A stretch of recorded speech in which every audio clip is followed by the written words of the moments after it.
নদীর পাড়ে উৎসুক মানুষের ভিড়। দুজনে শক্ত হাতে ধরে আছেন বড় একটি বোয়াল। অনেকগুলো টর্চের আলোতে জ্বলজ্বল করছিল মাছটি।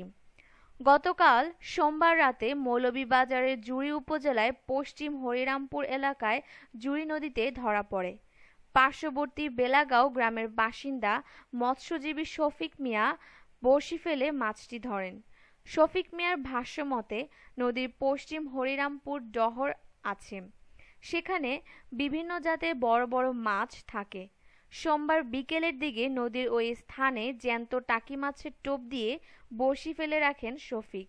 রাত ৮টার দিকে বোয়ালটি টোপ গিলে বড়শিতে আটকা পড়ে। এক পর্যায়ে মাছটি উজানের দিকে দৌড়াতে থাকে। তখন হাতে থাকা টর্চের আলো নিভিয়ে ধীরে ধীরে বড়শির দড়ি ধরে টেনে মাছটিকে পাড়ের কাছে নিয়ে আসেন।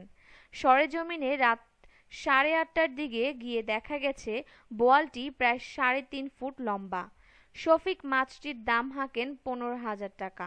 মাছটি দেখতে আসা স্থানীয় ভবানীগঞ্জ বাজারের ব্যবসায়ী শাওন দে বললেন, এত বড় মাছ এর আগে দেখছি না, ৫,০০০ টাকা দাম কইছি।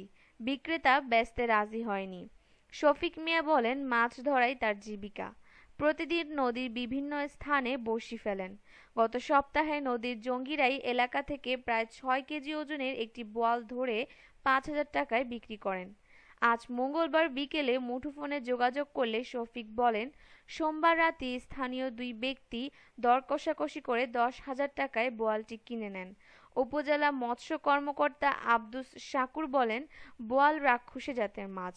বিভিন্ন ধরনের ছোট মাছ এরা খায়। নদীতে স্রোত কমে গেলে হাওর থেকে উজানের দিকে এসে তারা খাবার খুঁজে বেড়ায়। ২০ কেজি ওজন হলে মাছটির বয়স ৪-৫ বছর হবে।